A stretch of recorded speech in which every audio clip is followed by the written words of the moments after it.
Amin. Alladzi khalaqal insana fi ahsani taqwim. Asyhadu an la ilaha illallah wahdahu la syarikalah wa asyhadu anna Muhammadan abduhu wa rasuluh. Allahumma shalli wa sallim wa barik ala Muhammad wa ala ali Muhammad amma ba'du. Bersyukur pada Allah Subhanahu wa taala, perjalanan Ramadan Masya Allah semakin membenarkan sebuah pemahaman keyakinan bahwa yang dekat itu adalah kematian, yang jauh itu adalah hari kemarin. Subhanallah, sudah begitu cepat berlalu, maka sifat dunia ya seperti itu, cepat sekali. Semoga insya Allah kita merasakan berlalunya Ramadan di separuh ini menjadikan kebahagiaan bagi kita, karena hiasan-hiasan amal kebaikan berhias. Termasuk alhamdulillah pada malam hari ini, sahabat semuanya, kita Allah kumpulkan dalam kegiatan tolabul ilmi. Yang lebih bersyukur lagi, kita akan membahas terkait dengan Syama'il Muhammadiyah. Apa itu Syama'il sudah dijelaskan oleh guru kita Ustaz Ridwan Hamidi terkait dengan sifat-sifat. Ya, Masya Allah. Semoga ini menjadi sebuah ikhtiar upaya kita semakin menumbuhkan kecintaan yang dalam kepada Rasulullah Muhammad SAW.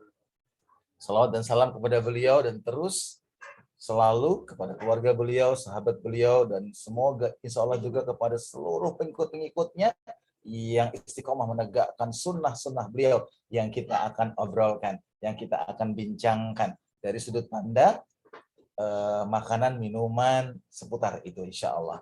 Nah, hadirin, sahabat semuanya, mari kita awali dengan bersama-sama membaca basmalah. Bismillahirrahmanirrahim.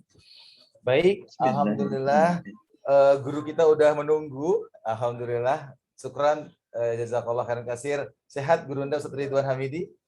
Alhamdulillah. Masya Allah, alhamdulillah, langsung ya Ustaz, cepat banget ya.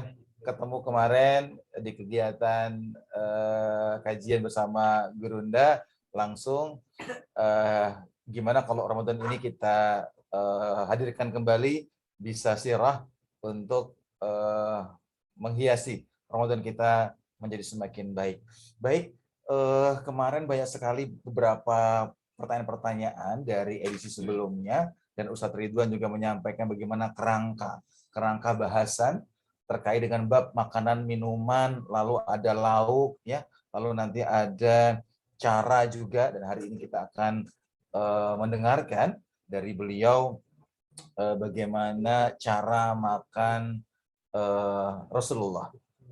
Sahabat semuanya, subhanallah, Islam turun ya dengan sebuah konsep untuk semua kalangan, untuk semua kalangan, semua kaum.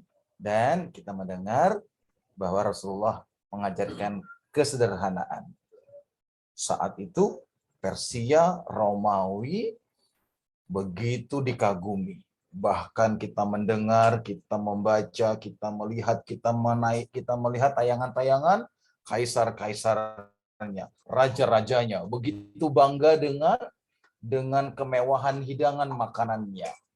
Pelayan bawakan cangkir perak, emas, dan mangkuk-mangkuk yang indah, sendok-sendok, piring-piring, dan semua hiasan-hiasan agar makan kita semakin nikmat. Begitu kita melihatnya. Tapi subhanallah, sesaat lagi kita akan mendengarkan bahwa itu boleh. Tapi Islam punya cara. Islam punya pendekatan yang Masya Allah begitu indah. Nah, 20 menit ke depan, insya Allah guru kita, Ustaz Ridwan Hamidi, akan memberikan ya pemahaman kepada kita dengan izin Allah, bagaimana kita belajar dari cara makan Rasulullah. Tiada lain tidak bukan agar semakin cinta diri kita kepada beliau. Kepada Gurunda Ustaz Ridwan Hamidi, tafadhal Ustaz, silakan. Assalamualaikum warahmatullahi wabarakatuh. Waalaikumsalam warahmatullahi wabarakatuh. Alhamdulillahilladzi hadana Islam wa ikhtara lana khairul anam Muhammadin alaihi salatu wassalam, amma ba'd. Syukur kita aturkan kepada Allah SWT yang telah memberikan begitu banyak nikmat pada kita semua. Nikmat bertemu bulan Ramadan, nikmat menjalankan ibadah puasa sampai melewati setengah bulan Ramadan. Dan kita akan segera memasuki 10 hari terakhir bulan Ramadan. Dari sekian banyak aktivitas di bulan Ramadan ini yang perlu kita kenali dan perlu kita pelajari, sekaligus juga tentu perlu kita praktekkan dari Nabi Shallallahu Alaihi Wasallam adalah bagaimana cara beliau makan dan minum. Ini merupakan satu dari sekian banyak sunnah yang beliau ajarkan. Tentu kita berharap dengan belajar kita bisa menjadi orang yang lebih dekat dan kita bisa meneladani Rasul Shallallahu Alaihi Wasallam sampai pada bagian-bagian yang mungkin dianggap bagian kecil dalam kehidupan beliau.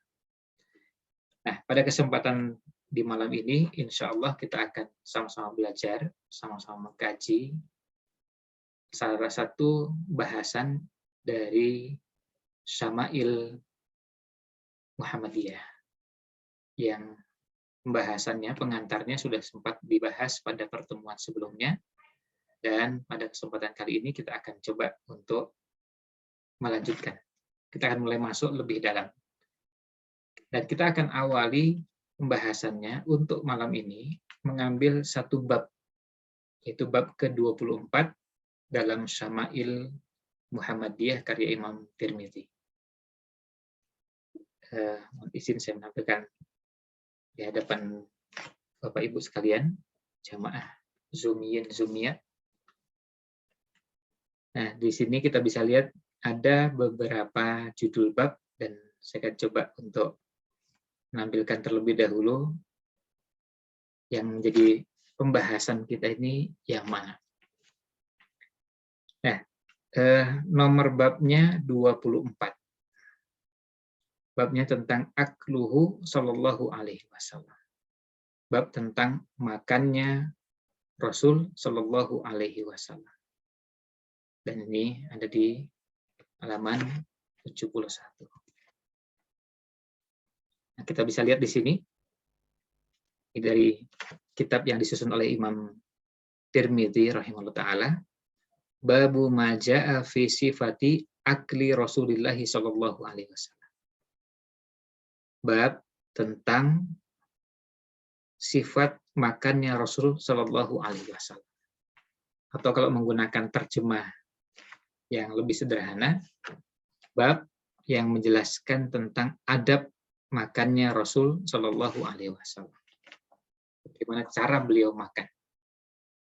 Nah, ini seperti yang kita sudah pernah sampaikan sebelumnya, bahwa bahas tentang makan ini banyak. Dan tadi kita bisa lihat salah satu babnya adalah bab tentang cara makannya. Nanti setelah ini babnya tentang roti, makanan yang dikonsumsi Rasul Shallallahu Alaihi Wasallam. Dan masih terus lagi setelah itu ada bahasannya setelah bicara tentang roti Rasulullah Shallallahu Alaihi Wasallam atau khubz. Ya, rotinya Rasul Shallallahu Alaihi Wasallam. Nanti akan ada bahasan di bab berikutnya masih berhubungan dengan makan dan minum. Masih ada kaitan dengan makanan dan minuman. Termasuk dalamnya nanti berkaitan dengan buah-buahan, ada daging, dan ada hal-hal yang biasa dikonsumsi oleh Rasul Shallallahu Alaihi Wasallam, yang semua itu bagian dari pembahasan tentang syama'il. Nah, ini yang akan kita coba bahas. Malam ini kita akan coba fokuskan pada satu bab ini aja, karena kalau mau membahas semuanya, jumlah hadisnya lumayan banyak, lebih dari 40 hadis. Dan kita akan lebih mudah membahasnya kalau lebih sistematis kita bahas per bab. Ya, di sini kita bisa lihat babu maja'a fi sifati akli Rasulillah sallallahu alaihi wasallam. Bab tentang cara makannya Rasulullah sallallahu alaihi wasallam. Kita lihat di sini, hadis yang pertama, qala al-Imam Tirmidzi haddatsana Muhammad bin Bashar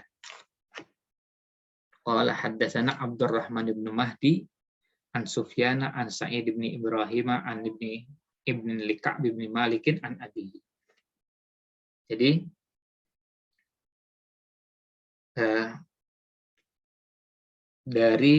jadi Imam Tirmidzi meriwayatkan dari Muhammad bin Bashar dan beliau meriwayatkan dari Abdurrahman bin Mahdi yang beliau meriwayatkan dari Sufyan dan Sufyan yang meriwayatkan dari Sa'id bin Ibrahim dari putranya Ka'ab bin Malik dari bapaknya. Kita lihat di sini redaksinya anna nabiyya sallallahu alaihi wasallam. Sungguhnya Nabi sallallahu alaihi wasallam kana yal'aku asabi'ahu salasan. Beliau menjilati jari jemarinya sehabis makan salasan. Nah, salasan ini bisa dipahami bisa bermakna 3 kali, tetapi nanti akan ada hadis berikutnya yang menjelaskan bahwa yang dimaksud adalah 3 jarinya, bukan 3 kali. Qala Abu Isa. Imam Tirmidzi mengatakan Abu Isa adalah kunyah dari Imam Tirmidzi, wa rawa ghairu Muhammad bin Basharin hadzal hadits. Dan selain Muhammad bin Bashar juga meriwayatkan hadis ini, dan redaksinya qala yal aku asabi'ahus salasa. Beliau menjilati jari jemarinya as-salas, yang 3. Maksudnya menjilati 3 jarinya setelah makan. Kita bacakan dulu hadisnya semua karena hadisnya sedikit. Kemudian hadis berikutnya qala Imam Tirmidzi haddatsana Hasan bin Ali Al-Khallal. Hasan bin Ali Al-Khallal bercerita kepada kami haddatsana Affan. Telah menceritakan kepada kami Affan qala haddatsana Hammad bin Salamah. Telah menceritakan kepada kami Hammad bin Salamah an Tsabitin dari Tsabit. An Anasin dari sahabat Anas. Qala, beliau menuturkan kana Nabiyyu sallallahu alaihi wasallam.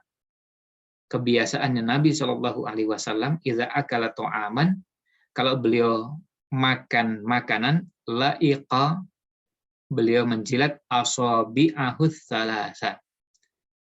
Menjilat 3 jari jemarinya. Hadis berikutnya, qala al-Imam Tirmidzi haddatsana Husain ibnu Ali ibnu Yazid As-Sudai Al-Baghdadi. Husain bin Ali bin Yazid As-Sudai Al-Baghdadi menceritakan kepada kami, ini kata Imam Tirmidzi. Haddatsana Ya'qub ibnu Ishaq yakni Al-Hadrami. Telah menceritakan kepada kami Ya'qub bin Ishaq Al-Hadrami. Qala haddatsana Syu'batu, telah menceritakan kepada kami Syu'bah an Sufyan Ats-Tsauri dari Imam Sufyan Ats-Tsauri an Ali bin Al-Aqmar dari Ali bin Al-Aqmar an Abi Juhaifah dari Abi Juhaifah qala, beliau menuturkan qala Nabi sallallahu alaihi wasallam, Nabi sallallahu alaihi wasallam bersabda amma ana, adapun saya fala akulu muttaqian, saya tidak makan sambil bersandar. Qala haddatsana Muhammad bin Bashar, qala haddatsana Abdurrahman bin Mahdi, qala haddatsana Sufyan an Ali bin Al-Aqmar nahwa. Nah, selanjutnya hadis berikutnya, hadis yang kalau di sini tertulis nomor 144. Qala Imam Tirmidzi haddatsana Harun bin Ishaq Al-Hamdani. Qala haddatsana Abdah ibnu Sulaiman an Hisham ibn Urwata an ibnin Likab bin Malik an abihi qala.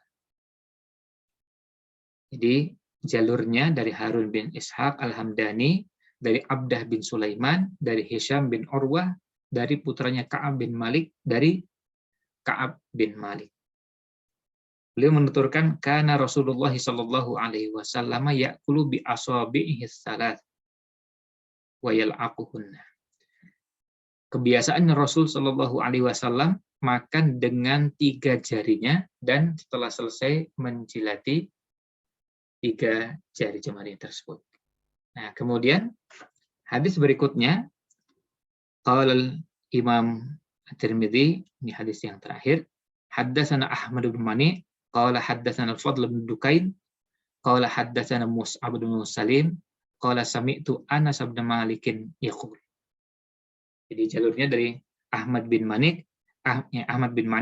beliau bercerita bahwa Al-Fadl bin Dukain pernah menceritakan kepada kami bahwa Mus'ab bin Sulaim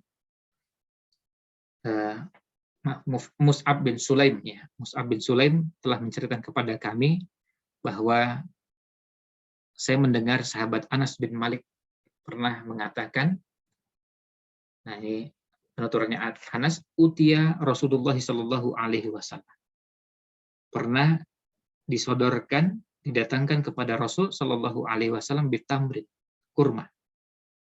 Faru'aituhu, kemudian saya melihatnya, yakulu, beliau makan, wahwa muq'in, beliau duduk dalam posisi ik'a.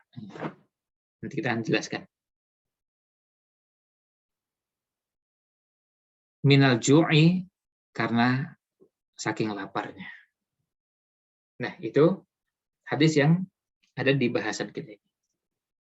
Nah, sekarang bagaimana penjelasan dari hadis-hadis ini? Ada beberapa hal yang hadisnya tadi sengaja kita sebutkan sekaligus karena isinya sama. Hadis ini, seperti judulnya, adalah hadis yang berisi adab makan Rasul Shallallahu Alaihi Wasallam. Tentu adab makan itu banyak, tapi Imam Tirmidzi pilihkan beberapa hadis yang berhubungan dengan adab makan. Baik yang berkaitan dengan cara makan menggunakan jari jemarinya, atau posisi duduknya, dan yang lainnya. Hadis pertama, nomor 141 di sini, kemudian nanti juga sama dengan hadis kedua, demikian pula pada hadis yang keempatnya, alaihi wasallam makan dengan 3 jari. Makan dengan 3 jari. Nah, makan dengan 3 jari ini, kalau melihat hadis yang ada, ini menunjukkan keutamaan. Dan dalam hadis ini tidak disebutkan secara khusus jari yang digunakan. Ya, jari yang digunakan adalah jari yang mana, tetapi sudah bisa dipahami bahwa jari yang dimaksud adalah ibu jari, jari telunjuk, dan jari tengah. Jadi 3 jari yang dimaksud adalah jari tersebut, 3 jari tadi. Jadi jari yang dimaksud adalah ibu jari, jari telunjuk, dan jari tengah. Ini 3 jari yang dimaksudkan dalam hadis ini. Selanjutnya, makan dengan cara seperti ini termasuk adab yang disukai oleh Rasul Shallallahu Alaihi Wasallam ketika beliau menyantap makanan.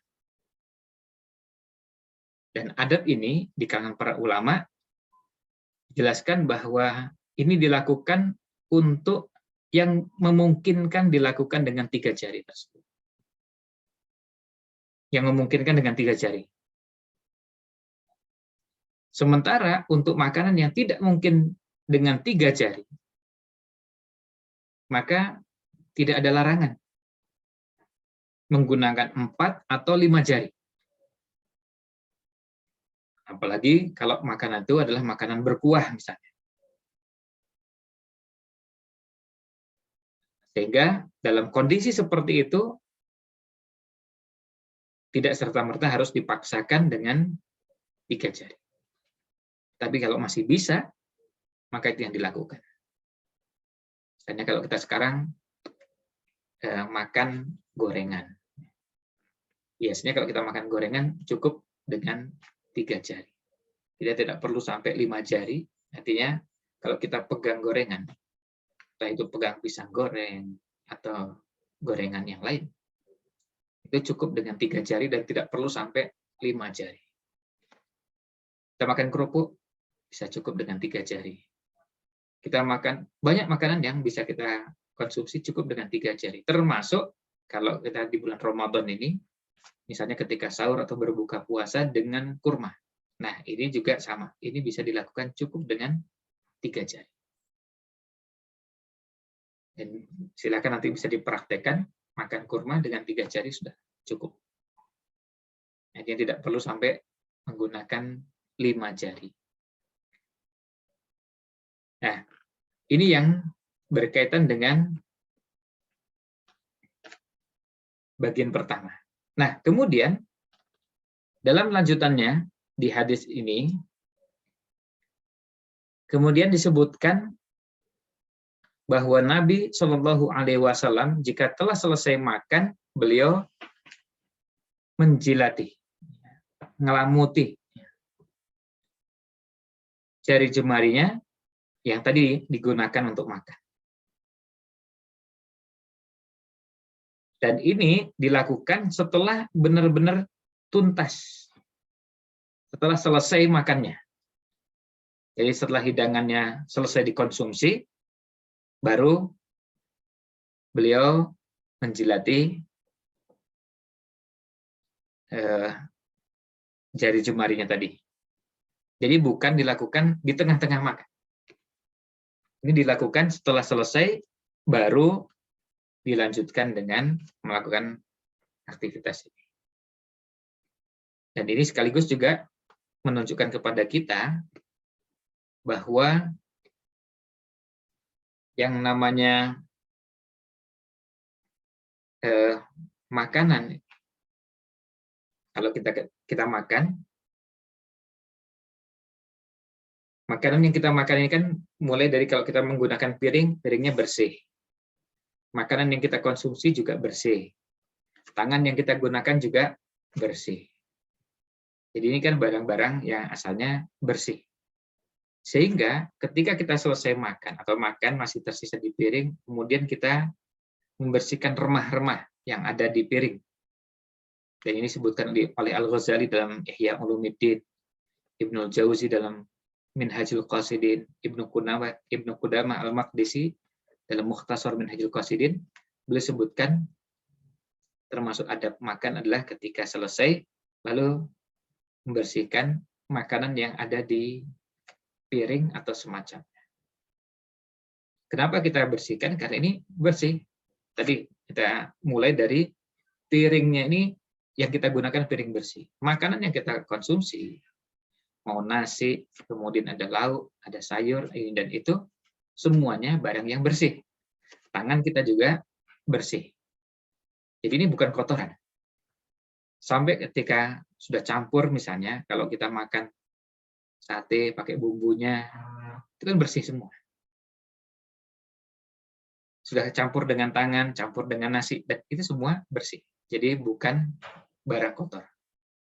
Sehingga kalau kita bersihkan remah-remahnya, lalu kemudian setelah selesai semua, kita bersihkan yang ada di piring, baru kemudian kita bersihkan dengan menjilati yang nempel di jari jemari kita. Apa hikmah yang bisa kita dapatkan dari penjelasan tersebut? Di antaranya adalah yang dijelaskan oleh sahabat Anas bin Malik radhiyallahu an, ketika beliau sudah menyatakan bahwa anna Rasulullah sallallahu alaihi wasallam kana idza akala ta'aman la'iqa asabi'ahus salas. Di hadis ini, kemudian ada lanjutannya.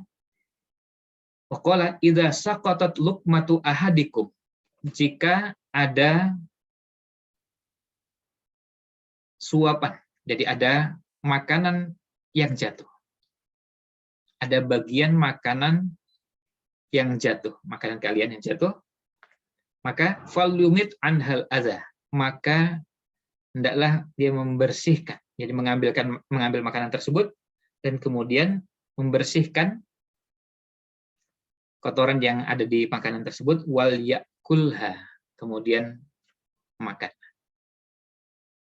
Ini nggak pakai ada istilah belum 5 menit, jadi nggak pakai 5 menit, 3 menit, 7 menit, Yang jelas begitu jatuh bisa diambil, bisa dibersihkan, maka dibersihkan. Kalimat berikutnya wala yada'ha lisyaitan. Dan jangan membiarkan makanan yang tadi jatuh itu sebagai bagian dari setan. Kemudian wa amarona an naslutal qas'ata. Dan Rasul Shallallahu alaihi wasallam memerintahkan kita untuk menghabiskan remah-remah atau sisa-sisa makanan yang ada di piring. Piring, nampan, mangkok yang masih tersisa. Nah, jadi kalau kita pegang piring, kemudian masih ada sisa makanan yang ada di piring dan masih bisa dibersihkan, kita bersihkan, baik itu mungkin remah-remahnya kering, lalu kita pungut satu persatu, atau ada yang mungkin dengan jari karena agak basah, bisa nempel langsung, kemudian kita konsumsi. Ini yang diajarkan Nabi SAW. Hadis ini Sahih Muslim. Nah, kemudian di akhir hadisnya, Nabi SAW bersabda, fa innakum la tadruna fi ayyi ta'amikumul barakah. Karena kalian tidak tahu di bagian mana dari makanan yang kalian konsumsi ini berkahnya. Jadi kita nggak tahu berkah itu apakah di awal, di tengah, di akhir, di sisa-sisa makanan yang ada di piring, remah-remahnya tadi, atau yang ada di jari jemari yang digunakan untuk makan. Karena kita tidak tahu di mana keberkahan itu, maka kita mencoba mencari keberkahannya pada semuanya. Dan itu yang diajarkan oleh Nabi SAW. Maka kita melakukannya dengan cara yang beliau ajarkan. Kemudian hadis terakhir, karena hadis berikutnya ini bahasannya sama dengan yang sebelumnya, tetapi di sini maksudnya hadis terakhir dari sisi bahasan. Di sini kita lihat Nabi Shallallahu Alaihi Wasallam menjelaskan kepada kita berkaitan dengan makan dengan posisi bersandar. Qala Nabi Shallallahu Alaihi Wasallam, amma ana fala akulu muttaqian. Adapun saya tidak makan atau tidak pernah makan dengan posisi sambil bersandar. Nah, bagaimana posisi bersandar yang dimaksud di sini? Nah, posisi bersandar ini dijelaskan oleh ulama dengan beberapa penjelasan. Dan sebelum bicara tentang caranya, yang dibahas adalah apa hikmahnya, kenapa menghindari posisi bersandar. Nah, hikmah yang dijelaskan oleh beberapa ulama tentang menghindari posisi bersandar ketika makan adalah supaya tidak makan dalam jumlah besar, dalam jumlah banyak. Jadi supaya tidak makan dalam jumlah yang banyak.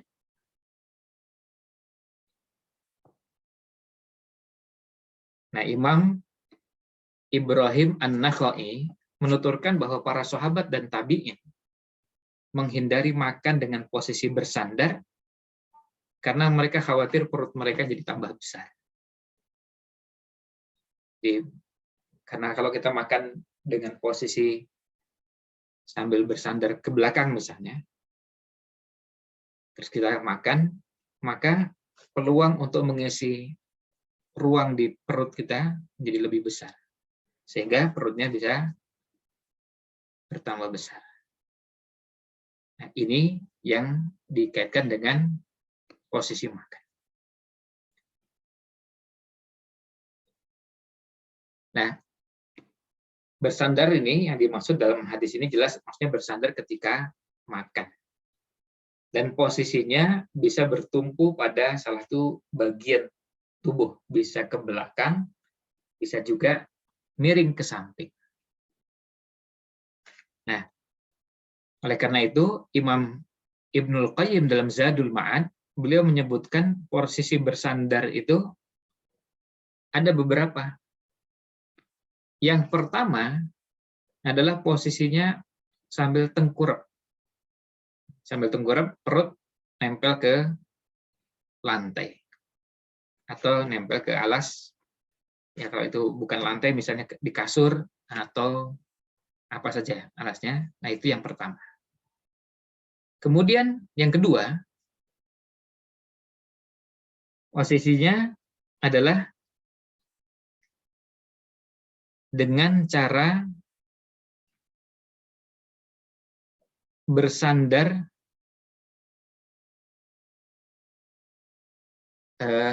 jadi posisinya posisi duduk, ya duduk sila, duduknya sila, tapi kemudian bersandar pada sesuatu. Misalnya duduk sila lalu kemudian senderan ke belakang. Ini yang kedua. Yang ketiga, caranya dengan bertumpu dengan salah satu tangan. Jadi misalnya posisinya di posisi ketika makan dengan bertumpu menggunakan salah satu tangan, bertumpu dan akhirnya badan jadi miring, bertumpu dengan salah satu tangan dan tangan yang satu digunakan untuk misalnya tangan kanan untuk digunakan untuk makan, tangan kirinya digunakan untuk bertumpu. Ini juga termasuk yang dimaksud dengan bersandar seperti yang disampaikan oleh Imam Ibnul Qayyim dalam Zadul Ma'ad. Nah, demikian 5 atau 6 hadis yang terdapat dalam bab sifat akli Rasul Sallallahu Alaihi Wasallam, sifat atau cara makannya Rasul Sallallahu Alaihi Wasallam. Mudah-mudahan ulasan yang ada ini ada manfaatnya, dan jumlah hadis yang ada pada beberapa versi cetakan dituliskan 5, sebagian lagi dituliskan 6. Ini karena perbedaan cara menghitung. Ada 2 sanad yang dihitung sebagai 2 hadis, ada yang dianggap itu 1 hadis karena isinya sama. Jadi masalah penomoran kita tidak perlu perdebatkan, mau dibilang 5 atau 6, tapi yang jelas hadisnya berikut sanadnya tadi sudah kita bacakan semuanya, dan isinya sampai dengan yang terakhir kita sampaikan. Dan itu yang dilakukan oleh Nabi SAW. Di bagian akhir sekali hadisnya disebutkan bahwa Nabi SAW pernah makan itu dalam posisi duduk iq'a. Nah, posisi duduk ini disebutkan oleh sebagian ulama dengan cara, ya, dengan posisi bertumpu, ya, jadi posisinya duduk tapi bertumpu dengan dengan kedua pantatnya dan dengan menekukkan kedua lututnya. Nah, tetapi ada kalimat tambahannya minal ju'i karena laparnya. Jadi Nabi SAW makan dengan posisi seperti itu dan nampak terlihat beliau terlihat lapar. Jadi kita bisa dapatkan tentu pelajaran yang penting dari hadis ini, bukan sekedar cara duduknya, tapi bagaimana Rasul SAW dalam kondisi lapar. Kita ini di bulan Ramadan umumnya di rumah-rumah kita makanan tersedia dengan sangat cukup. Di menjelang buka puasa itu kita umumnya sudah hampir bisa memastikan ada makanan. Bahkan ada yang sudah bisa memastikan menunya apa.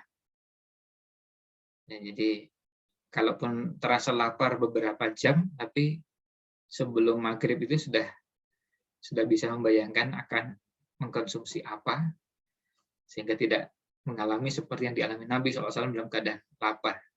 Dalam hadis yang lain, Anas bin Malik menceritakan bahwa ketika beliau dapat makanan pun, beliau SAW memerintah kepada Anas bin Malik untuk membagikan dulu ke beberapa orang, baru kemudian Rasul SAW yang terakhir. Artinya sebetulnya beliau lapar, tapi inilah sifat isar. Isar itu artinya mendahulukan yang lain daripada dirinya sendiri. Mendahulukan sahabatnya yang lapar, padahal sebetulnya beliau juga lapar.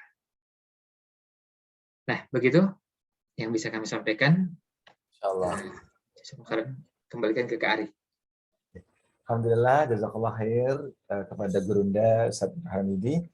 Eh, jadi sahabat semuanya, kita bisa memahami di antaranya makan kerupuk nggak perlu 5 jari ya. Eh, makan tempe, mendoan juga nggak perlu lagi ya. Masya Allah.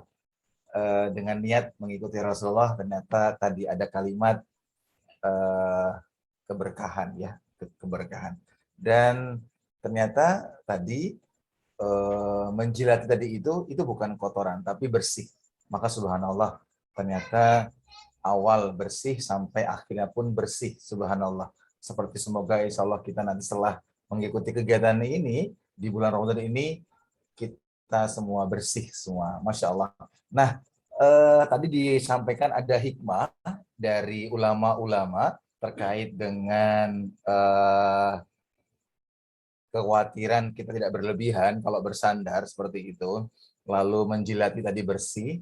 Nah, insya Allah telah hadir di tengah-tengah kita Gurunda Ustadz Dr. Kintoko yang ternyata ada rahasia di balik itu dari pandangan ilmu pengetahuan. Jadi langsung saja Ustadz Dr. Kintoko, bagaimana kabarnya makan gorengan Ustadz Kintoko 5 jari, 4 jari atau 3 jari Ustadz? Subhanallah. Deh, Masya Allah menarik sekali ya Dr. Kintoko. Sehat Dr. Kintoko? Alhamdulillah, J. Nah, tadi tidak dijelaskan, tapi paling jelas itu insya Allah ini Ustadz, tangannya jadi jempol, telunjuk sama ini ya. Maka Masya Allah, silakan Ustadz, hikmah yang apa yang bisa kita ambil dari sunnah ini. Semoga Ustadz. Assalamualaikum warahmatullahi wabarakatuh. Waalaikumsalam. Alhamdulillahirabbil alamin. Wassalatu wassalamu ala sayyidil mursalin wa imamil muttaqin wa ala alihi wa ashabihi ajma'in. Asyhadu alla ilaha illallah wahdahu la syarikalah wa asyhadu anna Muhammadan abduhu wa rasuluh la nabiyya ba'dah.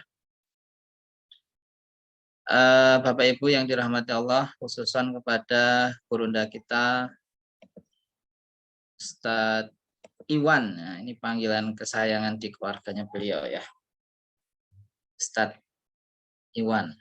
Kebetulan kakak iparnya tim kami ya, pemberdayaan masyarakat. Jadi menarik ya bahasan dari Ustadz Ridwan tadi terkait dengan pemakaian atau menjilati tangan ya pada saat selesai makan. Saya jadi teringat ini tadi. Jadi teringat waktu kami research di China, yaitu research menggunakan PCR ya, PCR terkait dengan efek suatu zat aktif di dalam tumbuhan terhadap aktivitas dari dari suatu molekul yang tingkatnya itu adalah RNA ataupun DNA ya, RNA atau DNA gitu. Nah, di sana ternyata ada suatu enzim yang memang di dalam tangan kita yaitu sangat dominan enzim itu. Yaitu namanya ribonuklease atau ribonukleis yang salah satunya adalah RNase, RNase namanya, RNase. Nah, di dalam penelitian yang kami lakukan, selalunya enzim ini ya itu harus diproteksi ya, diproteksi supaya tidak melakukan digesti, tidak melakukan fungsinya untuk untuk mencerna gitu. Digesti itu mencerna ya. Ini saya berikan ilustrasi gambarnya ya. Nah, seperti ini gambar. Nah, begini ya. Jadi tangan kita ya itu mengandung satu komponen yang disebut dengan RNase, dan dalam penelitian yang kami lakukan justru enzim ini harus diproteksi supaya tidak mencerna RNA yang ada di dalam material yang akan kita uji secara molekuler gitu. Nah, tetapi ini justru membuktikan ya kepada kita, karena standar operasional prosedurnya kalau kita penelitian dengan molekuler itu memang material yang kita uji itu nggak boleh bersentuhan langsung dengan tangan kita gitu, nggak boleh gitu. Jadi harus menggunakan sarung tangan yang dari karet, bukan yang dari plastik, ya dari karet. Dengan harapan apa? Dengan harapan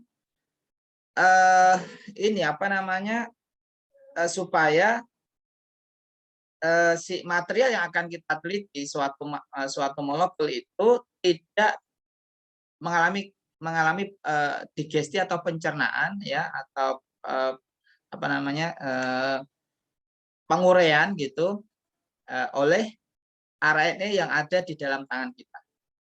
Maka selalu prosedurnya adalah menggunakan sarung tangan dari karet. Dulu saya iseng lah istilah namanya juga peneliti itu kan kadang juga kepo juga gitu ya. Masa sih gitu kan. Akhirnya benar kita coba lah nggak usah pakai sarung tangan gitu, tapi kita sembunyi-sembunyi gitu ya. Istilahnya preparasinya nggak diketahui gitulah oleh technician di laboratorium di China itu ya, di di Guangzhou Medical University. Itu benar-benar PCR-nya itu zero, nggak ada molekulnya sama sekali, nggak ada. Artinya apa? Saya mempreparasi gitu kan, kemudian saya injeksi ke dalam alat PCR itu real time ya, itu nggak muncul sama sekali. Artinya apa? Artinya RNA ase yang ada di dalam tangan kita telah mencerna molekul yang akan kita teliti gitu. Nah, ini menjadi bukti bahwa di dalam tangan kita ini kaya dengan enzim-enzim yang berfungsi mencerna material yang akan yang bersentuhan dengan tangan kita. Nah, sekarang konteksnya adalah di gambar ini ada satu makanan, gitu kan? Ada satu makanan. Ini mirip logikanya. Kalau tadi yang saya maksudkan adalah molekul yang mau saya lihat di dalam PCR. Nah, kalau ini ada satu makanan, ya, kemudian makanan ini itu akan dicerna oleh RNA yang ada di saliva, yang ada di lidah, di air saliva itu air liur ya, yang ada di mulut kita. Itu hampir mirip kondisinya pada saat kita menjilati tangan kita dengan mulut kita, terutama yang dipakai untuk makan gitu ya. Itu adalah cara bagaimana kita menghadirkan RNA lebih banyak lagi, karena sumbernya banyak yang ada di dalam lidah kita, mulut kita, sehingga harapannya akan terjadi sebuah struktur yang disebut sebagai food matrix based microcapsule formed during mastication. Jadi istilahnya begini, nanti kemudian makanan yang kita konsumsi itu dengan adanya sentuhan RNA, suatu enzim yang ada di mulut kita, yang Allah berikan tugas si enzim ini untuk mencerna apa-apa yang kita masukkan. Nah, itu kemudian akan menjadi sebuah struktur yang disebut sebagai nanopartikel, seperti nanopartikel, tapi sebenarnya dia bukan nanopartikel karena prosesnya itu enzimatis gitu. Ya, kalau nanopartikel kan biasanya prosesnya itu adalah fisik. Jadi dia di luar daripada organ tubuh kita gitu. Dia dinanokan gitu sehingga ukurannya sangat kecil sekali, 1/1000 dari mikron gitu ya. Nah, dengan kondisi partikel yang sangat kecil tersebut adalah kemudian memudahkan pencernaan, penyerapan oleh usus kita. Nah, ini kemudian di dalam ilustrasinya di lambung kita, kemudian nah di lambung itu dengan dia dibentuk menjadi struktur yang nanopartikel nanopartikel yang seperti disebut exosome like nanopartikel, itu harapannya karena dia bentuknya itu sangat kecil sekali sehingga dia relatif di lambung itu dia relatif stabil dan tidak dirusak makanan itu selama di lambung. Tapi satu sisi dia akan mudah sekali diserap oleh usus. Jadi perjalanan makanan kita kan dari mulut, kemudian ke kerongkongan, kemudian nanti ke lambung, kemudian ke usus intestin diserap.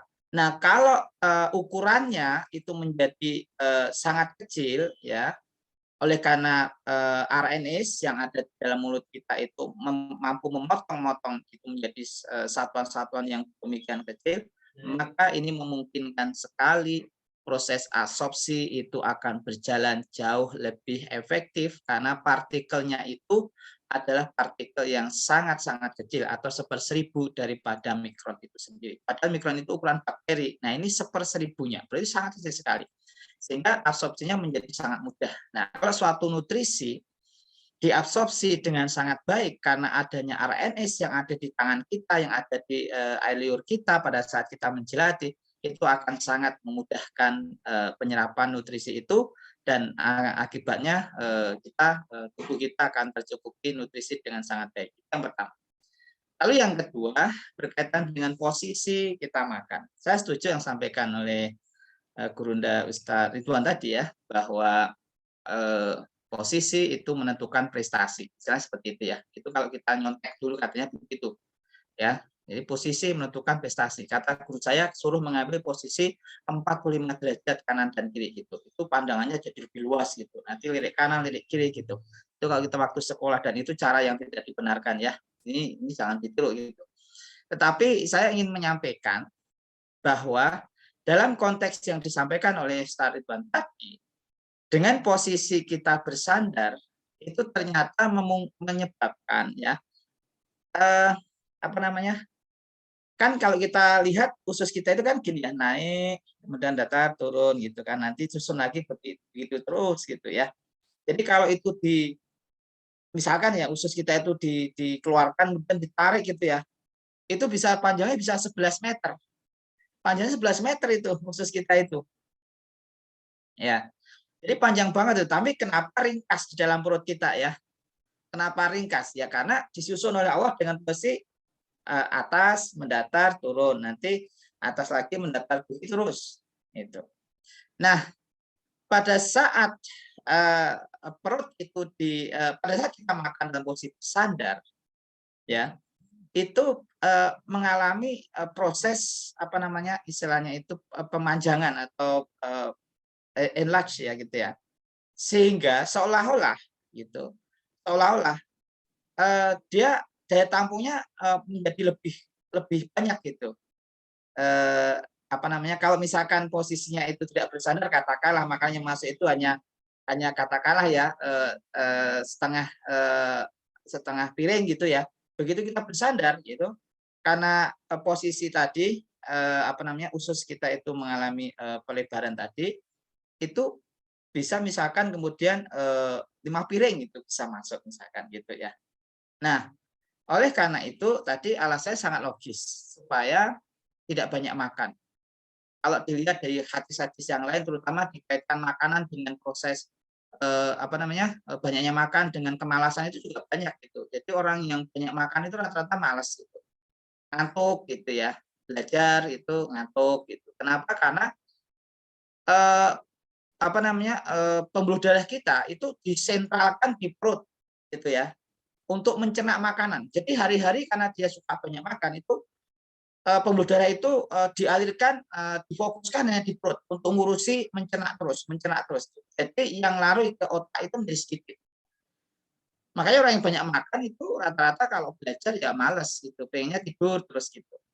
Nah, oleh karena itu apa yang tadi disampaikan Gurunda Ustaz Ridwan itu luar biasa. Menurut saya adalah posisi itu menentukan prestasi, dalam arti prestasi yang kita inginkan adalah kita makan secukupnya supaya sistem pencernaan kita ini berjalan secara alamiah saja. Alamiah maksudnya begini, biarkan dia dalam posisi apa adanya.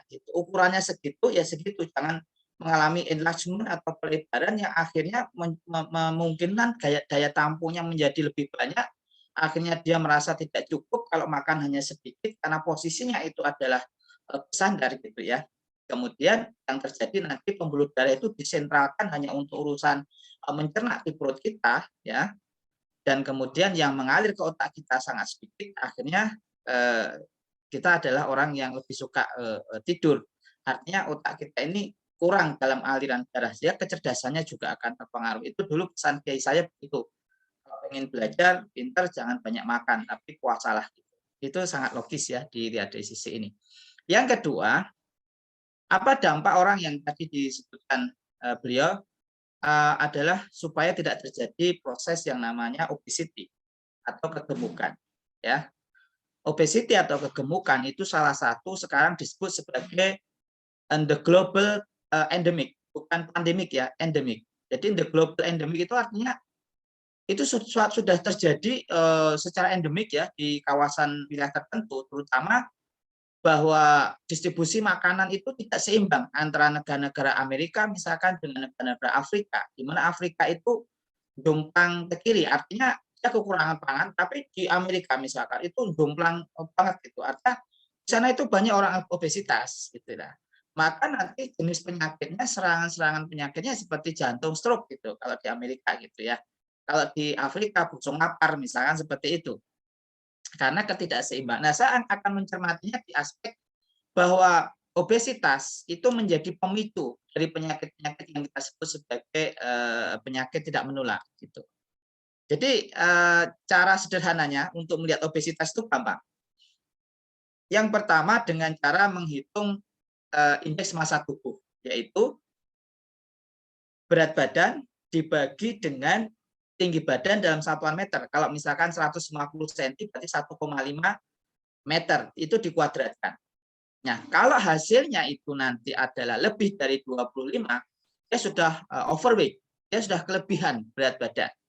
Kalau lebih dari 30, dia obesitas 1, lebih dari 35 obesitas 2, lebih dari 40 itu obesitas 3. Nah, kebanyakan penduduk Amerika itu menurut studi epidemiologi yang saya pelajari, itu adalah orang Amerika itu rata-rata IMT-nya, indeks massa tubuhnya itu lebih dari 40. Jadi dia sudah obesitas level 3 dan itu sudah meningkatkan potensi serangan jantung dan stroke itu menjadi 10 kali lipat. Makanya banyak yang di sana meninggal mati karena serangan jantung dan stroke gitu. Nah, selain itu obesitas ini juga disebut sebagai the center of disease. Tadi the global endemic, sekarang the center of disease.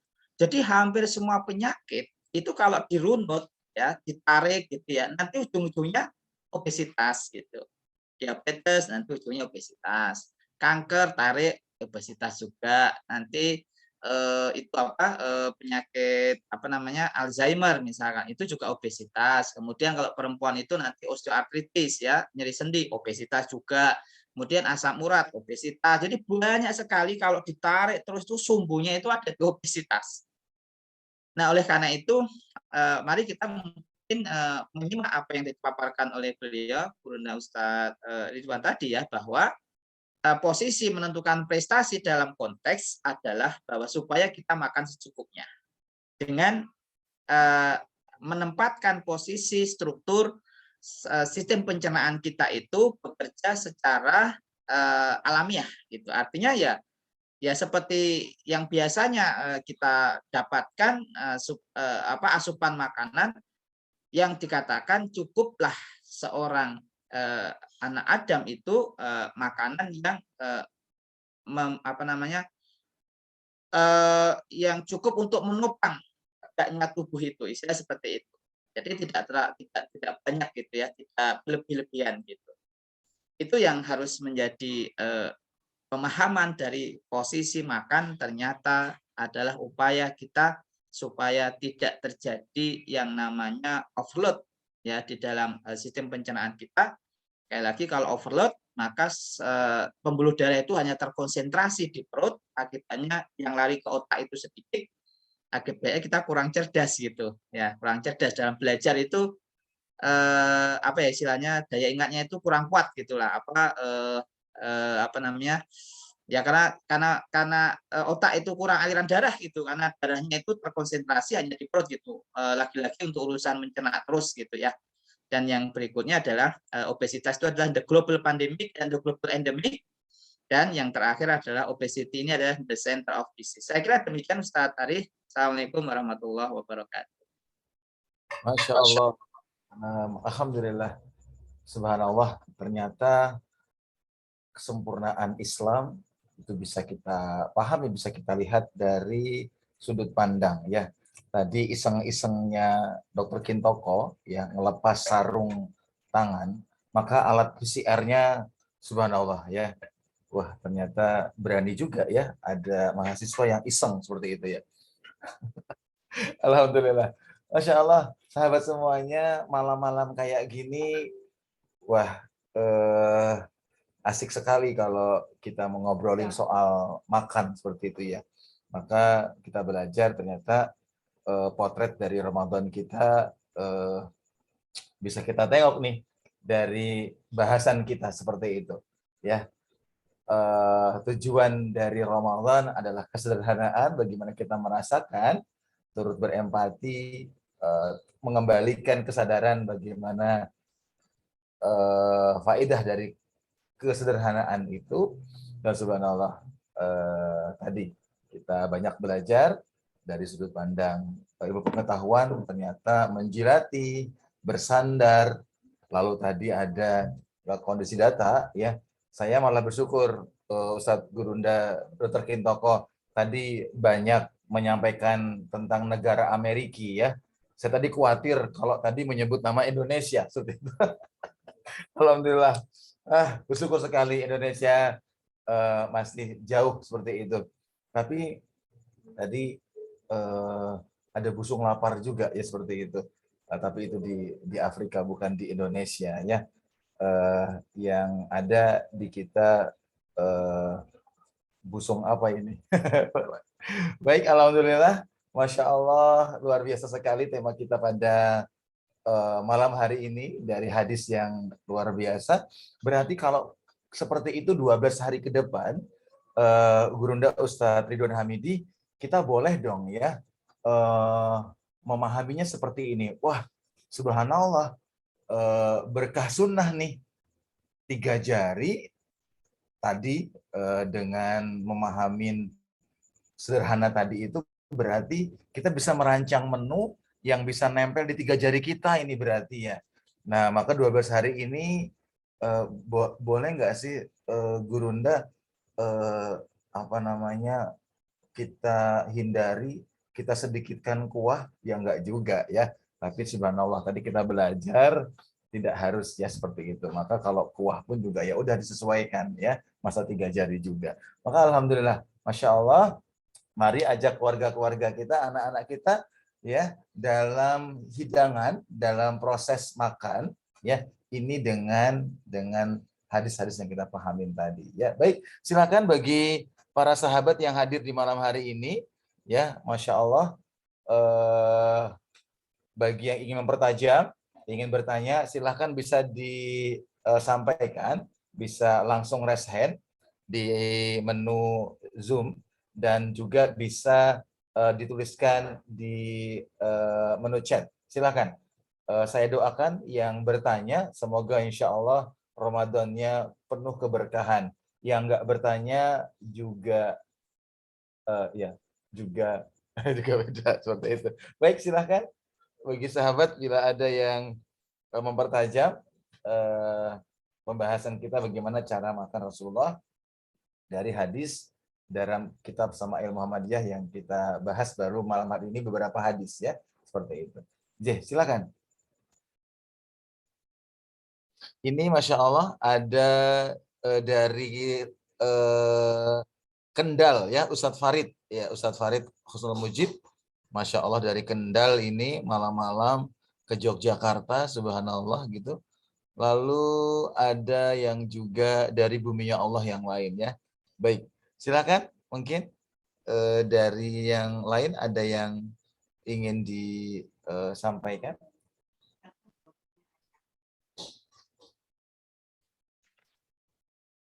Sambil menunggu Ustadz Ridwan, ternyata kisah soal makanan ini juga menjadi tema yang menarik ya, bahwa asbab Nabi Adam alaihissalam beserta pasangannya Hawa itu juga diturunkan gara-gara makanan, seperti itu ya, gara-gara makanan.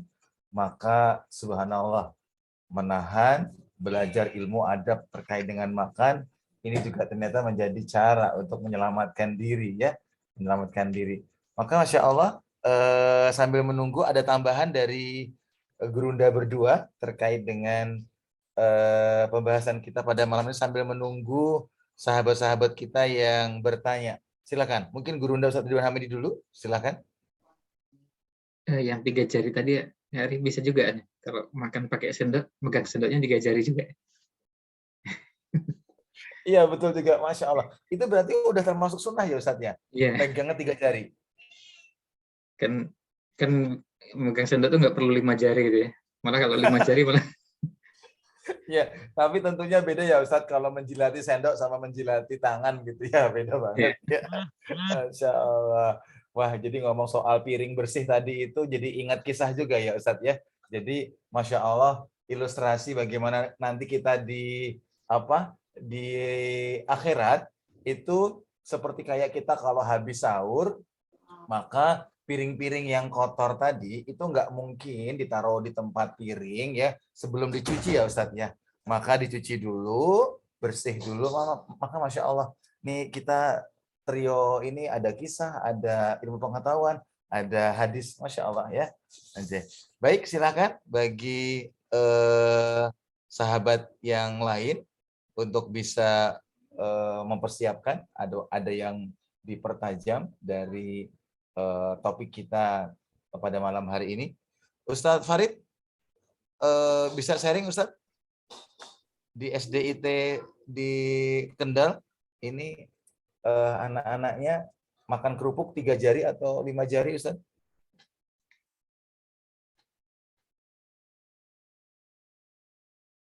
Baik, wah ada Mas Adi juga ini ya. Nah, Mas Adi, tolong juga kalau refleksi nggak pakai 3 jari ya, jadi nggak usah nanti dikit-dikit pakai 3 jari gitu ya, mau pijat ya. Tapi bisa juga ya pijat 3 jari ya. Ada Mas Adi ini datang ya. Oke, baik. Ada Ustadz Hakim ya, Ustadz Hakim dari Malang ini ya, Ustadz Hakim. Ustadz ada yang perlu ini Ustadz? Atau Pak Majid yang tadi awalun ya, ayahnya Aidan mungkin tadi, ada Ustazah Ida juga mungkin bisa dituliskan di ruang chat gitu. Ini dari Saudi ya. Oh, dari Saudi, betul sekali, iya benar. Ini dari Saudi, ini minta doanya nih insya Allah ya. Wah enak di sana itu makannya. Itu mungkin cerita gimana buka puasa di Madinah ya. Wah betul sekali itu. Bisa cerita itu nanti, Masya Allah.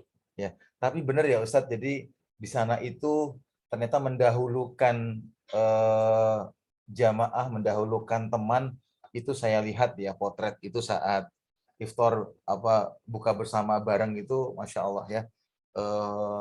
Fenomena itu luar biasa nikmat sekali, itu mendahulukan seperti itu. Jadi, subhanallah. Ah, ini dia dari dari Ustadz Hakim di Malang. ada pertanyaan. Ini ditujukan ke siapa ini Ustadz? Ustadz Kintoko ataukah Ustadz Ridwan Hamidi atau dua-duanya ya? Nah, dua-duanya ada kajian tentang sunnah ya sirah dan juga nanti ini. Baik, mungkin bisa kita lihat apa porsi makanan minuman saat sahur harus lebih bergizi dibanding saat berbuka. Logis banget ya, karena ada rentang waktu menunggu ya seperti itu ketimbang berbuka ya seperti itu. Nah, mungkin Ustadz Ridwan ada yang bisa disampaikan Ustadz terkait dengan porsi Ustadz saat sahur. Kalau kami langsung aja ke dokter kita kali, karena ini terkait dengan gizinya. Ini karena menu yang dikenal dari Nabi SAW kan nggak ada yang khusus ya, baik itu kurma atau menu yang lain. Jadi riwayat yang ada juga tidak menunjukkan bahwa pagi lebih bergizi daripada sahur, berbuka atau sebaliknya. Hanya dua-duanya ada gitu. Tapi kalau pertimbangan dari sisi kesehatan mungkin bisa beliau yang lebih kompeten ya. Baik, mungkin Gurunda Ustadz Dr. Kintoko, bagaimana Ustadz pandangan terkait pertanyaan dengan Ustadz Hakim ini? Silakan. Pertama, ketika kita akan menjalani sebuah proses ada disebut dengan intermittent fasting, ada juga yang menggunakan istilah starvasi ya atau pengosongan itu. Paling tidak itu jeda waktunya antara paling minimal 8 jam ya starvasi itu. Ini misalkan contohnya kalau kita ingin mengukur kadar gula darah puasa misalkan, kemudian dokter minta nanti puasa dulu ya gitu. Itu adalah rentang waktu minimal 8 jam gitu ya. Kalau intermittent fasting itu minimal adalah 12 jam. Itu ya. Itu istilah yang sudah menjadi diskusi kesepakatan umum ya di kalangan saintis gitu. Mohon maaf ini saya cas dulu ya, baterainya melorot. Ya, silakan Ustadz Dr. Kintoko, Masya Allah, melorot ya. Ini makanya istilah melorot ini bukan sama dengan melorot ya, jadi beda. Baik, Ustadz Ridwan, saya juga nanti mau izin bertanya, tapi setelah Ustadz Dr. Kintoko menjelaskan pertanyaan Ustadz Hakim terkait ini Ustadz, terkait dengan adakah gambaran sirah ketika saat berbuka puasa itu apakah Rasul langsung makan besar ataukah Rasul sekedar buka puasa dulu ya kurma air baru nanti sholat maghrib lalu makan besar. Nah tapi nanti Ustadz Ridwan setelah Ustadz Kintoko meneruskan jawabannya. Silakan Ustadz Kintoko. Melorot ya. Ya. Jadi istilah pengosongan perut ya dan juga starvasi dan intermittent itu sebetulnya untuk menggambarkan ketiadaan makanan yang ada di saluran pencernaan kita, termasuk misalkan dibutuhkannya kondisi untuk operasi misalkan ya. Nah, kalau kita kemudian selama katakanlah 8 atau 12 jam perut kita mengalami kekosongan ya, itu akan merangsang yang namanya istilahnya rangsang lapar itu akan terjadi ya di dalam ini hipotalamus kita itu rangsang laparnya di sana, sehingga begitu terjadi rangsang lapar itu nanti tubuh akan memerintahkan, otak akan memerintahkan untuk dilakukan yang namanya lipolisis. Lipolisis itu penggerusan lemak. Jadi lemak itu digerus, dipecah untuk menghasilkan sumber energi. Nah, proses ini ternyata terjadi jika rangsang lapar itu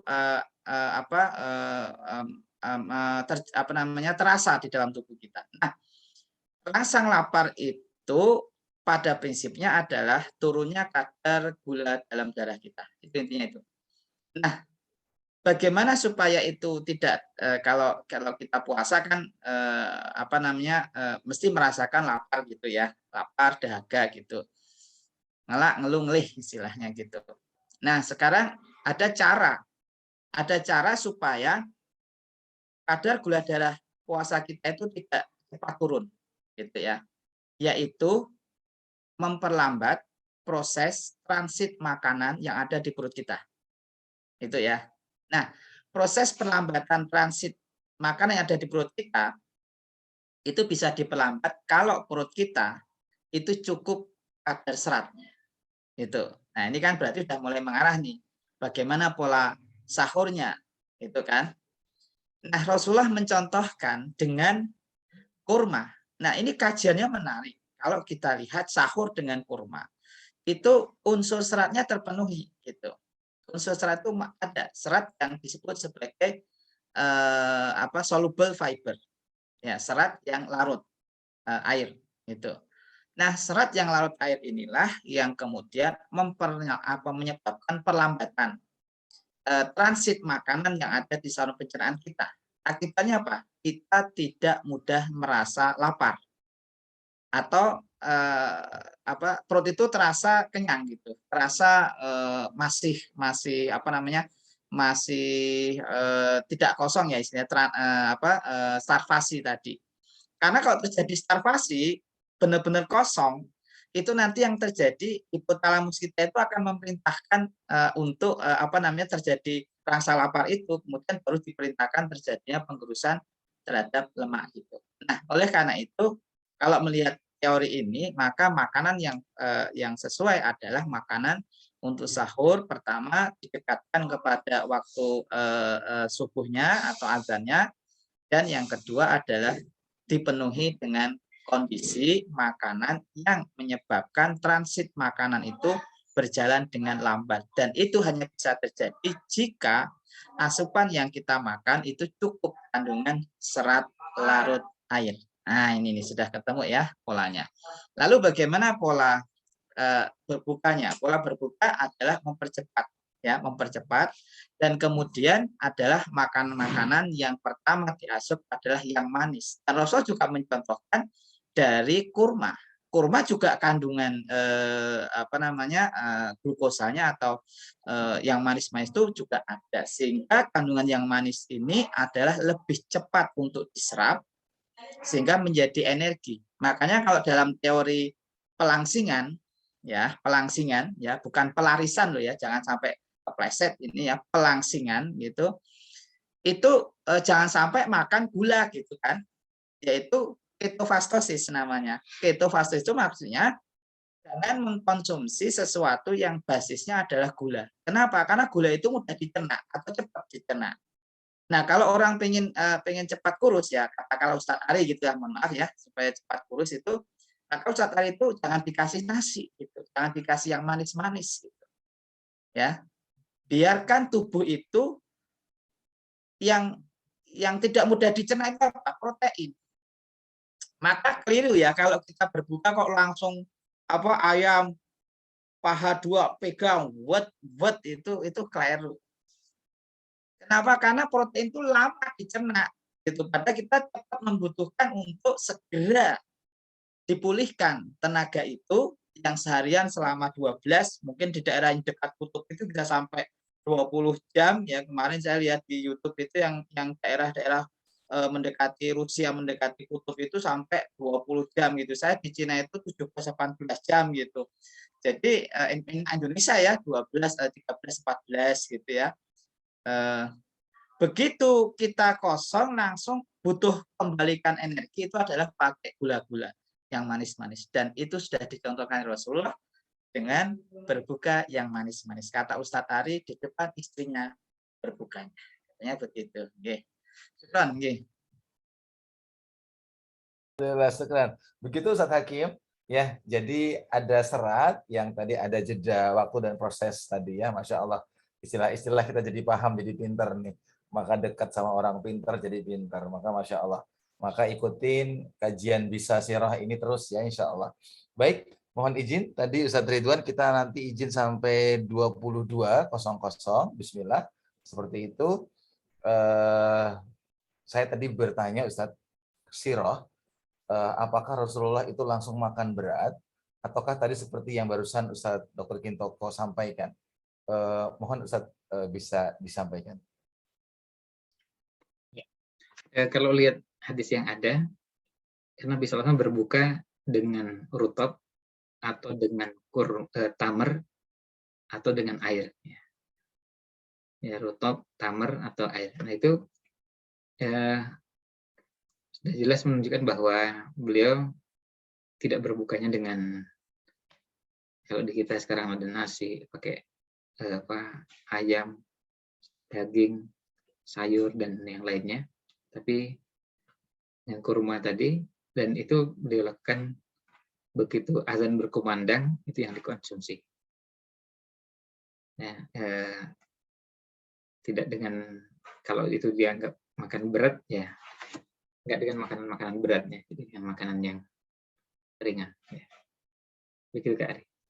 Kalau makan beratnya tadi apa namanya, waktu kapan itu Ustaz? Kalau di bulan Ramadan itu jeda waktu kapan dari berbuka?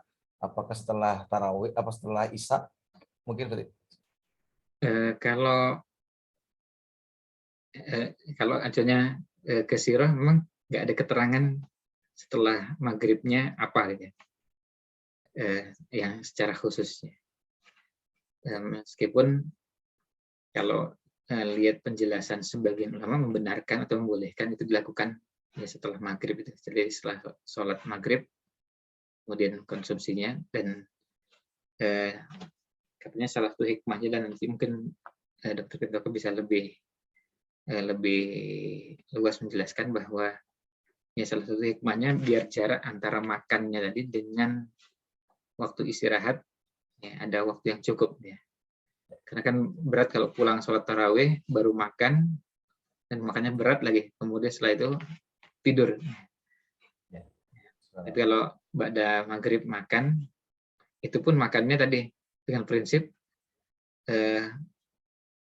bihasal ibni adama luqaimatin yuqimna sulbahu. Cukuplah anak Adam itu makan beberapa suap untuk menegakkan tulang rusuknya.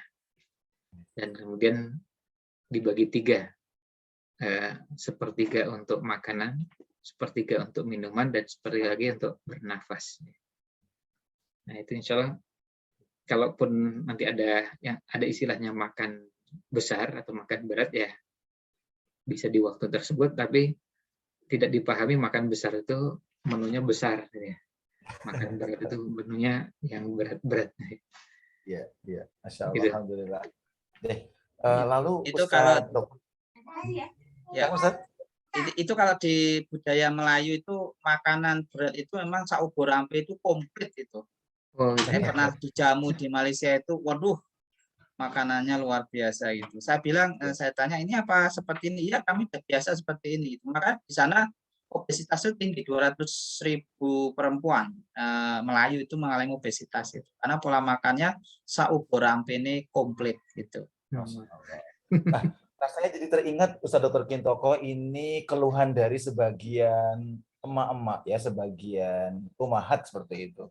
Kak Ari, kami tuh capek banget bangun tuh kadang-kadang jam 2-an udah harus masak sayur, masak sahur untuk sahur gitu ya.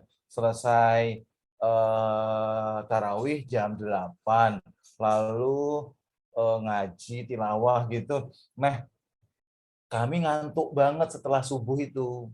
Itu kan barusan sahur. Boleh nggak ya tiduran gitu itu tuh? Nah, ada pengaruhnya nggak Ustadz terkait dengan dengan fenomena ini? Jadi udah capek gitu tuh, terus dengan alasan ngantuk kecapean, boleh nggak tidur setelah subuh? Padahal tadi barusan jeda makan sahurnya itu ada. Nah, gimana Ustadz Kintoko? Ya, kalau nanti kajian tentang hadisnya Ustadz Ridwan ya, kaitan dengan tidur setelah subuh ya. Namun kalau kita lihat, tapi faktornya kan memang kecapean ya tadi ya. Artinya ini bukan menjadi habitual activity ya, bukan menjadi aktivitas kebiasaan harian gitu. Kalau harian kan setelah subuh terus tidur gitu. Mungkin ini insidensial. Jadi hanya waktu tertentu. Ya, saya selalu mengatakan kalau kondisi tertentu seperti sakit ataupun kelelahan yang sangat, misalkan itu ya sesuatu yang sifatnya bukan rutinitas ya, tetapi insidensial. Saya kira manusia itu memiliki kondisi yang sifatnya dinamis ya, ada suatu dinamika kehidupan gitu. Tidak kemudian selalunya dalam kondisi fit, mungkin ada kalanya dia kondisi turun ya, fisiknya mengalami kelelahan ataupun sakit ya, itu saya kira sesuatu yang dieksklusikan, yang dikecualikan. Itu pandangan saya, mungkin Ustadz Ridwan bisa menambahkan ya. Tapi satu hal yang untuk mak-mak itu ya, the power of mak-mak gitu kan, kadang konsultasinya gini, gimana caranya biar menguruskan. Saya selalu mengatakan udah poligami aja suami gitu, nanti cepet terus gitu. Karena stres. Nah ini tolong ini di luar dari konteks ya, jadi apa kita nggak usah teruskan. Saya juga nggak akan kepoin lagi gitu ya. Baik, berarti kalau kayak gitu, kalau 1 bulan Ramadan karena alasan capek tadi nggak juga ya Ustadz ya, nggak boleh juga kayak gitu ya. Tapi kalau itu cuma alasan-alasan aja ya. Tapi kalau kondisional karena capek lelah itu oke lah seperti itu ya. Nah baik, Ustadz Ridwan gimana Ustadz? Gimana? Ya, ya ini memang bagian dari yang perlu dilakukan pengaturan ya. Mengatur kan gini, kalau kita lihat bulan Ramadan ini kan ada yang harus jadi prioritas ya. Kemudian mengatur waktu untuk apa itu juga penting ya. Di awal Ramadan memang kita harus mengatur waktu kita ini dengan sangat ketat ya.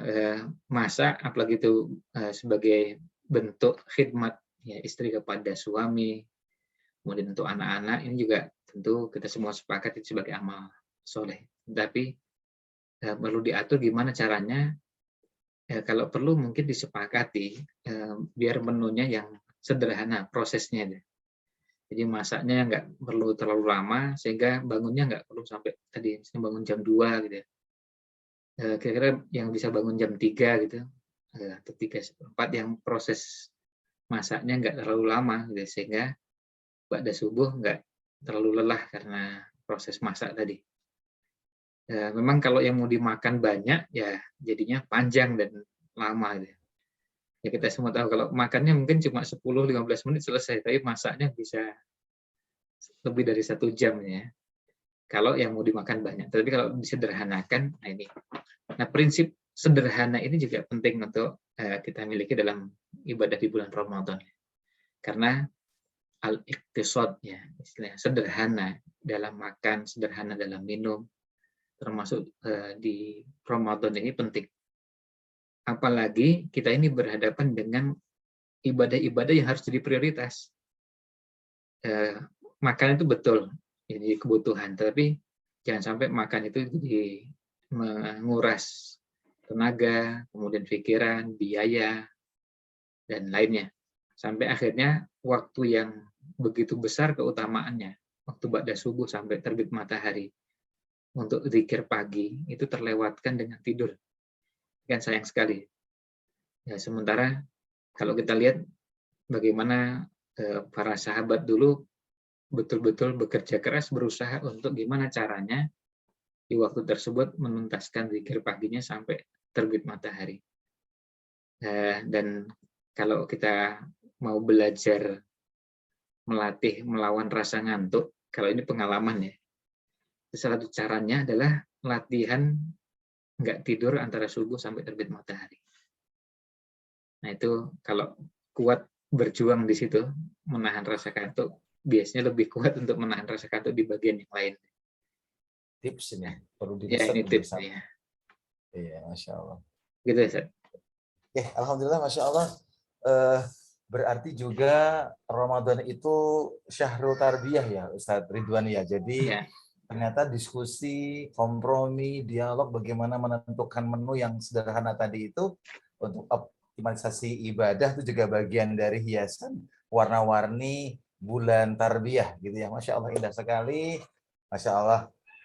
sahabat semuanya, hadirin semuanya, sudah sampai kita di waktu. Oh, baik, saya sebentar ada yang chat ini.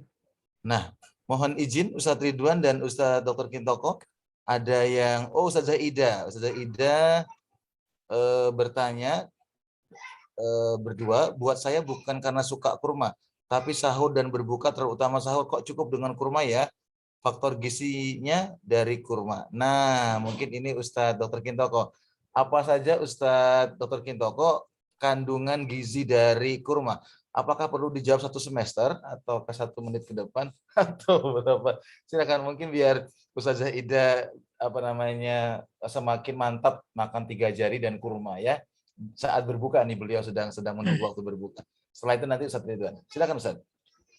Ya, jadi kalau saya coba ya melihat misalkan Imam Nawawi dalam menafsirkan surat Al-Waqiah ayat 20-21 ya, 20-21 terkait dengan cara makan yang mendahulukan buah atas daging, itu dimaknai bagaimana supaya makanan yang kita konsumsi itu adalah sesuatu yang bisa diserap dengan lebih baik tanpa dicampurkan dengan sesuatu yang bisa mengganggu penyerapan itu. Kita kasih contoh. Kalau kita makan daging, maka pasangan minumnya yang bagus itu adalah jeruk, bukan teh, gitu. Karena nanti kalau pakai jeruk, zat besinya yang ada di dalam daging itu akan terserap sangat bagus. Beda kalau kita makan daging kemudian dibarengkan dengan teh, gitu. Itu nanti sangat terhambat sekali penyerapan zat besinya itu. Jadi Imam Nawawi dalam memahami surat Al-Waqiah 20-21 itu adalah bijaklah cara makan, baik dalam konteks tahapan ataupun urutannya gitu. Nah, sekarang kita memberikan contoh menu atau bagaimana tahapan urutan makan. Jadi dahulukan buah gitu ya, makan buah dulu ya. Kemudian kasih jeda waktu itu ya dengan konsumsi air putih atau air jeruk atau air teh, itu sangat tergantung dengan makanan berikutnya. Kalau misalkan yang akan dimakan adalah jenis daging-dagingan yang banyak mengandung zat besi, nah maka kita bisa mengkonsumsi air jeruk gitu. Air jeruk, setelah itu baru konsumsi daging, maka nanti penyerapan zat besinya itu bagus. Nah, cara-cara seperti inilah yang menjadi inspirasi kita untuk mencari pasangan-pasangan makanan itu yang harmonis, agar nutrisi itu bisa diserap dengan sangat bagus. Gitu. Itu yang ingin saya sampaikan. Jadi kalau saya sahur untuk pola saya sendiri, itu adalah nanti setelah mengkonsumsi buah ataupun sayur, lalu memilih minuman yang disesuaikan dengan protein apa yang akan dikonsumsinya. Gitu. Baru setelah itu makan karbo, biasanya kalau untuk penderita diabetes ya cukup beberapa suap nasi, kemudian atau diganti dengan kurma, kemudian air putih, cukup, selesai. Dan itu tidak memakan waktu yang lama dan nggak pakai ribet, nggak pakai ubur rampe, tetek mengek dan sebagainya, sehingga nggak menyebabkan istri kita terlalu kecapean gitu ya. Jadi sederhana sekali secara makannya, tetapi kandungan nutrisinya, pandangan-pandangan terkait dengan penyerapan nutrisi itu sangat-sangat dipertimbangkan dengan memahami karakter dari setiap makanan yang kita konsumsi. Saya kira demikian Ustaz Ari. Masya Allah, ya. Kayaknya perlu kajian khusus Ustazah Ida nanti ya terkait dengan apa setiap kandungan ya, majol, azwa, sukari itu apa. Nanti insya Allah. Atau kita perlu ke China mungkin setelah dari Saudi ke labnya Dr. Kintoko gitu ya. Baik, Ustaz Ridwan, bagaimana Ustaz terhadap pertanyaan Ustazah Ida ini? Ya, kalau dari sisi kesehatan insya Allah sudah cukup ya, sudah disampaikan, dan kalau lihat pengalaman banyak ulama yang sudah mencoba mempraktikkan itu. Artinya mereka berbuka cukup, bahkan berbuka cukup dengan kurma itu juga kita dapati pada beberapa ulama. Ada yang dengan 7 butir, ada yang kalau jumlahnya bisa beragam. Ya, setelah itu ya sudah cukup. Manfaat yang lainnya adalah untuk jadi tubuh ini jadi lebih ringan. Setelah itu beraktivitas, baik itu sholat tarawih yang panjang, yang tentu akan berat kalau kita tarawih tapi perut kita juga kekenyangan. Ya, biasanya nggak bisa sampai lama-lama, ingin cari yang tarawihnya singkat karena berhubungan dengan kondisi perut tadi. Apalagi kalau kondisinya nanti berdampak pada obesitas. Kemudian hikmah-hikmah dari yang berhubungan dengan perut yang tidak terlalu banyak terisi selama bulan Ramadan itu kan sebetulnya bukan hanya di siang hari. Jadi malam hari juga bukan berarti, kan puasa itu kan begini ya, puasa itu kan bukan berarti kalau siang dikosongkan, malam diisi sebanyak-banyaknya, dipenuhi, kan enggak begitu. Seperti balas dendam, lalu kemudian sampai sahur dipenuhinya untuk persiapan, subuh sampai maghrib dikosongkan lagi, nanti dipenuhi lagi. Kalau caranya begitu kan akan hilang hikmahnya puasa itu. Ya, hikmahnya puasa kan bukan begitu. Baik dari sisi melatih zuhudnya, kemudian dari sisi melatih kesederhanaan dan hal-hal yang lainnya, termasuk kelembutan hati ya, untuk bisa ketika membaca Al-Quran menangis. Itu kalau perutnya kenyang itu susah nangis itu. Mendengar tausiah, membaca Al-Quran, membaca kisah-kisah yang menyentuh hati, ya cuma baca oh ya gitu aja ya. Tapi bisa sampai tidak meneteskan air mata sama sekali. Dan kalau ada di antara kita yang sudah sampai 17 hari, 18 hari, masuk malam ke-19 Ramadan masih kondisinya begitu, artinya selama sudah hampir 20 hari Ramadan ini belum pernah nangis sama sekali, ya bisa jadi mungkin karena salah satu faktornya perutnya tadi deh. Ya, perut yang terlalu banyak terisi. Ya. Nah itu tambahnya. Ya. Baik, berarti teori keseimbangan itu perlu dipahami dengan baik ya Ustadz ya. Siang lapar maka diseimbangkan dengan malamnya. Masya Allah, alhamdulillah. Kita ketemu lagi insya Allah di edisi selanjutnya. Sahabat semuanya, subhanallah. Islam mengajarkan dengan 3 jari, maka insya Allah tadi semua itu disentuh oleh Islam dari semua kalangan. Tadi, yang raja, yang penguasa, maka kalau ingin sederhana, maka akan mendapatkan tadi nilai-nilai hati yang Masya Allah, itu yang menjadi tujuan dari puasa dan berislam. Jadi teringat nih, kisah ketika sahabat Abdurrahman bin Auf disuguhkan makanan ya berupa roti yang roti dan lauk yang nikmat sekali. Lalu beliau menangis karena teringat kekasihnya, panutannya Rasulullah Muhammad, sangat sederhana sekali, dan subhanallah beliau mencontohkan sekali dari makanan itu sangat dekat dengan bagaimana ujung dari tujuan kita dalam berislam. Maka sahabat semuanya, ada hal yang perlu kita pahamin, selain halal juga thayyib.